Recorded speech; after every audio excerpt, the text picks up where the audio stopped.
Governor general. देखिए बड़ा ही important है, ध्यान देना है। गवर्नर जनरल, इसमें हम लोग पढ़ेंगे वारेन हेस्टिंग्स से शुरुआत करेंगे। गवर्नर जनरल पहला वही है, ठीक है। उसके बाद आप लोगों को बता दिया जाएगा कि इससे पहले कौन कौन था, गवर्नर क्या था, है ना। लेकिन गवर्नर जनरल ये पहला यही है। और वारेन हेस्टिंग्स जो है ना, कहाँ का गवर्नर जनरल है? बंगाल का। कहाँ का? बंगाल का, है ना, बंगाल का। ध्यान से सुनना। देखो ये जो गवर्नर जनरल हम लोग पढ़ रहे हैं, ठीक, तो सबसे पहला नाम आएगा वारेन हेस्टिंग्स। ये जो है ये बंगाल का गवर्नर जनरल है। इसका शासनकाल जो है ना 1772 से, याद रखिएगा 1772 से लेकर के 1784 तक आएगा, 84 तक। 72 से कितना तक आएगा? 84 तक, ठीक है ना। 72 से कितना आएगा? 84। 84 लगभग, मैंने इसको 85 याद रखना, 72 से 85 याद रखना, ठीक है। तो 72 से बीच में एक अस्थायी आ जाएगा, ठीक है। उसके बाद आपका लॉर्ड कर्नवालिस आएगा। ये शासनकाल बड़ा इंपॉर्टेंट होता है, 72 से लेकर के 85 जो है ना, इसको याद इसलिए रखना है क्योंकि इस बीच कोई भी घटना होगा आपको पूछेगा इस समय गवर्नर क्या था, पता चल रहा। तो आपको 72 से लेकर 85 के बीच में कोई भी घटना दे देगा, ठीक, और उस समय पूछेगा गवर्नर कौन था, ठीक। तो इस शासनकाल याद रखना जरूरी है कि नहीं है? बहुत जरूरी है। शासनकाल याद रखोगे आप बेझिझक टिक कर दोगे गवर्नर जनरल, है ना। तो वारेन हेस्टिंग का शासनकाल 1772 से लेकर के 85 तक, इसको समझना है बहुत अच्छा से, ध्यान से सुनना। तो 72 से लेकर के 85 तक वारेन हेस्टिंग का शासनकाल है, ध्यान सुनना। याद रखिएगा ये जो है ना, ये वारेन हेस्टिंग जो है ये आपका गवर्नर कब बना था? गवर्नर तो 1772 में गवर्नर बना था, ठीक है। 1772 में क्या बना था? गवर्नर। ध्यान से सुनना क्या बोल रहे हैं, इसको पहले समझो। ये 1772 में क्या था? गवर्नर था, गवर्नर जनरल नहीं था। क्या था? गवर्नर था।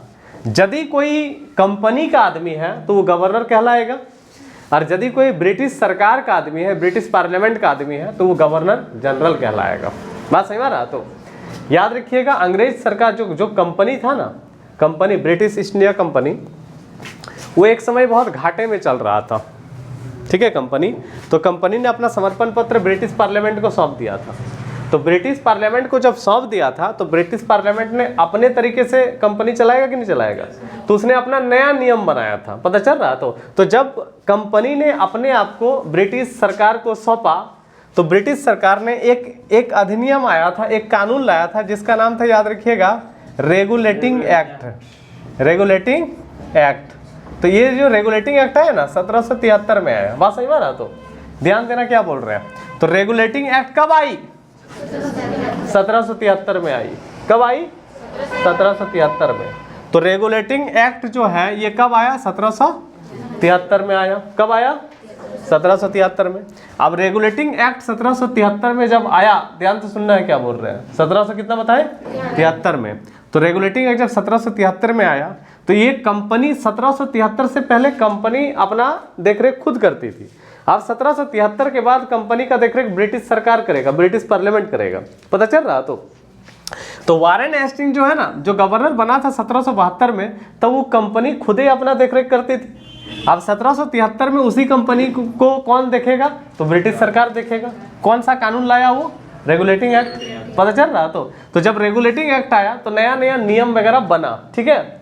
तो रेगुलेटिंग एक्ट के तहत इसी कानून, एक्ट मतलब कानून, इसी कानून के तहत वारेन हेस्टिंग को बंगाल का, याद रखिएगा, गवर्नर जनरल नियुक्त किया गया। बात समझ में आ रहा? तो क्या नियुक्त किया गया?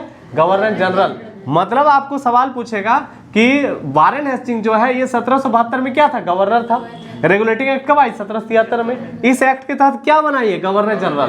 तो गवर्नर जनरल कब बना था पता है? 1774 में बना था। कब बना था?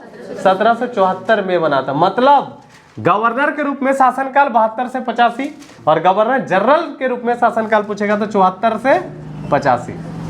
बात समझ में आ रहा क्या बोल रहे हैं? अब यहाँ पे गवर्नर और गवर्नर जनरल में अंतर पता चला, सिर्फ इतना ही अंतर है कि यदि कंपनी का आदमी है तो गवर्नर, ब्रिटिश पार्लियामेंट का है तो गवर्नर जनरल। ठीक है, 1773 से पहले कंपनी खुदे देखरेख करती थी, तब ये था तो गवर्नर कहलाता था। 1773 के बाद ब्रिटिश पर सरकार आ गया तो उसने याद रखिएगा इसका नाम बदल करके क्या रख दिया, गवर्नर जनरल रख दिया। पता चल रहा? तो अंग्रेजों को लगा कि हम नया गवर्नर बनाने से बेहतर है जो पुराना ऑलरेडी पहले से है उसी को बना लेते हैं, जानकारी ज्यादा होगा।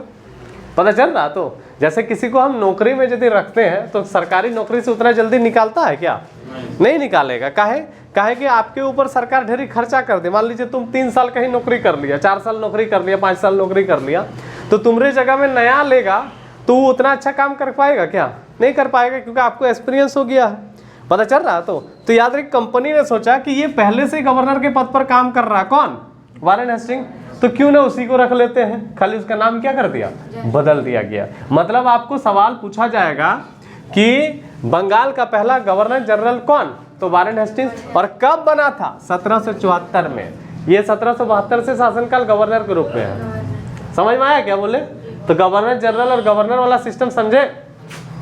कौन नहीं समझे? समझा रहे? संदीप ने, क्या नाम है? समझ गया? तो याद रखिएगा ये जो वारेन हेस्टिंग हम आपको बता रहे हैं, ध्यान देना क्या बोल रहे हैं, क्या बता रहे हैं? वारेन हेस्टिंग, ध्यान से सुनना और समझना। देखो जब ये गद्दी पर बैठा 1772 में, गवर्नर जनरल तो बना चलो 74 में, जब ये 1772 में गद्दी पर बैठा, ठीक है, तो क्या क्या काम किया इसने? देखो सबसे पहला काम किया इसने जब गद्दी पर बैठा, तो जो सरकारी खजाना था ना, अंग्रेज का जो खजाना था, वो पहले मुर्शिदाबाद में रखा जाता था, मुर्शिदाबाद से उसको कलकत्ता किया। कहाँ किया? कलकत्ता। तो सवाल आपको पूछेगा कि जो सरकारी खजाना था, जो याद रखिएगा सरकारी जो खजाना था, ठीक है, ये पहले कहाँ रखा जाता था, है ना, मुर्शिदाबाद में रखा जाता था। मुर्शिदाबाद से इसको कहाँ किया, कहाँ कर दिया? तो कलकत्ता कर दिया। किसने कर दिया? वारेन हेस्टिंग ने। पता चल रहा? तो किसने किया? वारेन हेस्टिंग ने। तो सवाल आपको पूछेगा सरकारी खजाना मुर्शिदाबाद से कलकत्ता किसने किया था? वारेन हेस्टिंग ने किया था। याद रह जाएगा किसने किया था? वारेन हेस्टिंग ने किया था। दूसरी चीज ध्यान देना, क्या बोल रहे हो, बंगाल में जो है ना, ध्यान देना क्या बोल रहे हैं, बंगाल में इसने अपने समय में, याद रखिएगा, कर व्यवस्था में कुछ परिवर्तन किया था जिसमें ये पूरी तरह से असफल हो गया था कर व्यवस्था में। देखो समझना आप लोगों को, वारेन हेस्टिंग जो है इसने कर व्यवस्था में कुछ परिवर्तन किया था टैक्स से संबंधित। देखो क्या किया था, तो पहले क्या होता था, जो टैक्स लेता था ना, जो वसूलने का काम पहले दीवान लोग करता था, दीवान, ठीक है, राजा के यहाँ दीवान होता था ना, तो लोग टैक्स वसूलने का काम करता था, टैक्स निर्धारित करता था। जैसे मोहम्मद रजा खां, राजा खिताब राय, दो राजा सिताब राय, 2 दीवान हुआ करता था, बड़ा टैलेंट, ठीक है। तो ये वारेन हेस्टिंग क्या करता था, दीवान लोगों को हटा करके अंग्रेज अधिकारी कलेक्टर को नियुक्त कर दिया था, ठीक है। तो ये क्या करता था, कभी मान लीजिए, जैसे मान लीजिए कहने का मतलब है कि जो दीवान लोग टैक्स वसूल रहा बहुत पहले से, तो उन लोगों को ज़्यादा तजुर्बा है कि कौन से क्षेत्र में कितना टैक्स लगाएंगे, कितना उपजाऊ होगा नहीं होगा, हमको टैक्स मिलेगा उस हिसाब से, ठीक है। अब अंग्रेज अधिकारी को हम नियुक्त कर देंगे तो उसको जानकारी उतना होगा क्या, तो ये टैक्स वाला सिस्टम गड़बड़ाएगा। तो कभी ये कलेक्टर को नियुक्त करता था, कभी दीवान लोगों को नियुक्त करता था, कभी 5 साल वाला सिस्टम ठेके पर दे देता था, कभी 1 साल वाला सिस्टम करता था। तो इसके चलते ये क्या हुआ था पता है, कर व्यवस्था में ये पूरी तरह से असफल हो गया था। पता चल रहा? तो एक लाइन लिख लीजिएगा कि वारेन हेस्टिंग जो है ना, याद रखिएगा,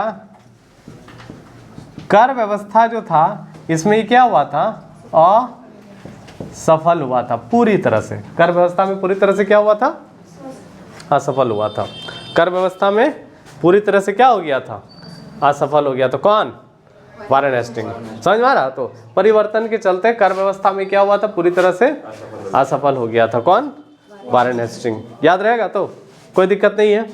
तो याद रखिएगा वारेन हेस्टिंग, ध्यान देना क्या बोल रहे हैं, शासनकाल 1772 से 85 तक। ये गवर्नर कब बना? 1772 में, ठीक है। रेगुलेटिंग एक्ट कब आई? 1773 में। इस एक्ट के तहत गवर्नर जनरल बना, कब बना? 1774 में। शासनकाल 1774 से लेकर के 85 तक। 74 से कितना बताए? 85 तक। ये गद्दी पर बैठा क्या काम किया, सरकारी खजाना कहाँ था? मुर्शिदाबाद में। उसको कहाँ किया? कलकत्ता किया। कर व्यवस्था में सफल किया? सफल, पूरी तरह से असफल हो गया था ये, समझे। कर व्यवस्था में दीवान का क्या नाम था? रजा खां, और एक का नाम था मोहम्मद रजा खां, एक का नाम था मोहम्मद रजा खां, दीवान का नाम। और एक का नाम था सिताब राय, सिताब राय। ये दो ठो क्या था, दीवान था। पहले मतलब ये लोग टैक्स वसूलता था, बाद में दीवान लोगों को हटा करके कलेक्टर को कर दिया, कभी दीवान को कर देता था। बात समझ में आ रहा? तो याद रखिएगा, बड़ा ही इंपॉर्टेंट है, ध्यान देना। किसके बारे में पढ़ रहे हैं हम लोग? वारेन हेस्टिंग्स के बारे में। किसके बारे में? वारेन हेस्टिंग के बारे में, ठीक है। किसके बारे में? वारेन हेस्टिंग के बारे में। समय में ना, किसके समय में? वारेन हेस्टिंग के समय में। ध्यान देना क्या बोल रहे हैं। एक बड़ा काम किया गया था, जमींदारों से न्यायिक अधिकार छीन लिया था। जमींदारों से क्या किया था? न्यायिक अधिकार छीन लिया था। जैसे गांव में जो जमींदार होता है ना, उसको ना कुछ न्याय करने का अधिकार मिला हुआ रहता है। कुछ झगड़ा झाटी कुछ यदि होगा तो वो निपटारा करता है कि नहीं करता, ठीक है। तो इसने जमींदारों से न्यायिक अधिकार छीन लिया, बोला आप कुछ झगड़ा उगड़ा होगा तो तुमको कोर्ट आना पड़ेगा। बात सही मारा? तो इसने क्या किया था 1772 में, 1700 कितना में 72 में, प्रत्येक याद रखिएगा जिला में एक, याद रखना, न्यायालय खोला था। क्या खोला था? न्यायालय खोल दिया था, ठीक है। तो न्यायालय खोला था, तो दो टाइप का न्यायालय खोला था। एक याद रखिएगा इसने दीवानी न्यायालय खोला। दीवानी न्यायालय जो है जहां आपका जमीन जायदाद वाला विवाद का निपटारा होता था, और दूसरा था फौजदारी। क्या था? फौजदारी। यहाँ आपका मारपीट का निपटारा होता था, मारपीट, लड़ाई झगड़ा, चोरी डकैती, ये सब आ जाएगा, ठीक है। दो टाइप का न्यायालय इसने खोला था। किसने खोला था? 1700 कितना बताएं 72, प्रत्येक जिला में। अब यहाँ पे देखो एक चीज याद रखना, जैसे मान लीजिए आप जमीन जायदाद वाला निपटारा कराने के लिए जाइएगा तो वहाँ पैसा लगता था, ठीक है। अंग्रेज क्या लेगा? पैसा लेगा आपसे, तब जाकर कब का निपटारा करेगा। तो याद रखिएगा, जैसे दीवानी न्यायालय जो था ना, दीवानी न्यायालय जो था, यहाँ 500 रुपया तक का याद रखिएगा निपटारा होता था, ठीक है, दीवानी न्यायालय में। तो 500 रुपया से यदि ज़्यादा का कोई केस है, मतलब बड़ा कोई केस है, मामला है, ठीक है। अब ये हम लोग नहीं समझ सकते हैं कि कौन सा केस में कितना पैसा लेता था, लेकिन यदि 500 रुपये से ज़्यादा का कोई केस होता था, मान लीजिए 500 रुपये से कोई ज़्यादा का केस है, तो 500 रुपये से याद रखिएगा यदि इससे ज़्यादा का कोई मामला आ गया तो उसके लिए था सदर, उसके लिए क्या था? सदर दीवानी न्यायालय, ठीक है। तो मतलब देखो, जैसे सवाल पूछेगा कि 500 रुपये तक का निपटारा कहाँ होता था? दीवानी न्यायालय में होता था। और 500 रुपये से ज़्यादा का कोई केस आ जाता था तो उसके लिए क्या था? सदर दीवानी न्यायालय। क्या था? सदर दीवानी न्यायालय। याद रहेगा, सदर दीवानी न्यायालय। कोई दिक्कत नहीं है, समझ में आ रहा? तो सवाल पूछेगा इसने प्रत्येक जिले में, याद रखिएगा न्यायालय कब खोला था? 1772 में, दीवानी और फौजदारी न्यायालय, ठीक है। तो दीवानी न्यायालय में 500 रुपये तक का निपटारा होता था, 500 से यदि ज़्यादा होता था उसके लिए कहाँ था? सदर दीवानी न्यायालय। क्या था? सदर दीवानी न्यायालय। कोई दिक्कत नहीं है, समझ गए ना? क्या था? सदर दीवानी न्यायालय, ठीक है। समझ में आ गया है ना? अब आगे देखो, ध्यान से सुनना क्या बोल रहे हैं। देखिए, ये जो वारेन हेस्टिंग आपको बता रहे हैं ना, इसमें याद रखिएगा जो धार्मिक ग्रंथ है ना हम लोगों का, गीता, ठीक है, गीता का अंग्रेजी में अनुवाद किसने किया था? तो गीता का अंग्रेजी में याद रखिएगा अनुवाद किसने किया था? तो उसका नाम है चार्ल्स विल्किंस, ठीक है। तो चार्ल्स विल्किंस जो है इसको आश्रय दिया था, पता चल रहा? तो चार्ल्स विल्किंस को आश्रय दिया था। तो ये सवाल पूछता है कि गीता का अंग्रेजी में अनुवाद किसने किया? तो चार्ल्स विल्किंस, उसको आश्रय दिया था किसने? वारेन हेस्टिंग ने। गीता का अंग्रेजी में अनुवादक करता चार्ल्स विल्किंस को आश्रय किसने दिया था? वारेन हेस्टिंग ने दिया था। किसने दिया था? वारेन हेस्टिंग ने, है ना? किसने दिया था? वारेन हेस्टिंग ने। याद रहेगा? तो गीता का अंग्रेजी में अनुवाद किसने किया? Charles Wilkins. उसको आश्रय किसने दिया था? किसने दिया था? वारेन हेस्टिंग ने। याद रह जाएगा? तो देखो ध्यान देना क्या बोल रहे हैं। वारेन हेस्टिंग जो बता रहे हैं ना, इसी के समय में रेगुलेटिंग एक्ट आई ना। सवाल पूछेगा रेगुलेटिंग एक्ट किसके समय में आई? वारेन हेस्टिंग के समय में। तो जो रेगुलेटिंग एक्ट आया था ना, उस एक्ट में एक प्रावधान था कि कलकत्ता में सुप्रीम कोर्ट खोला जाएगा एक, ठीक है। तो इसके समय में ना याद रखिएगा, ध्यान देना क्या बोल रहे हैं, कलकत्ता में ना एक आपका सुप्रीम कोर्ट खोला गया था, ठीक है। तो सुप्रीम कोर्ट कब खोला गया था, तो 1700 याद रखिएगा 74 में खोला गया था, ठीक है। तो याद रखिएगा कलकत्ता में जो सुप्रीम कोर्ट खोला गया था ना, ध्यान देना क्या बोल रहे हैं, 1774 में।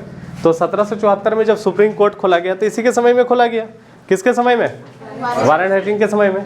तो सुप्रीम कोर्ट जो खोला गया था कलकत्ता में, ध्यान देना क्या बोल रहे हैं, ठीक है। ये कलकत्ता में जितना अंग्रेज और भारतीय रहता था ना, उसका देखरेख करता था। मतलब कलकत्ता में जितना अंग्रेज है और जितना भारतीय है उसका मामला ये सुनता था। बात समझ रहा, तो जितना अंग्रेज और जितना भारतीय है, बोलता है कि कलकत्ता के बाहर का भी केस ये सुनता था, लेकिन उसके लिए दोनों पक्ष सहमत होता था। तो पता है, दोनों पक्ष यदि जाके बोलता है कि मेरा निपटारा कर दीजिए तो कर देता था। पता चल रहा, तो सवाल आप लोगों को पूछा जाएगा कि ये जो हम आपको बता रहे हैं ना, ये जो न्यायालय बता रहे हैं कलकत्ता में, इसमें पहला जो जज था उसका नाम था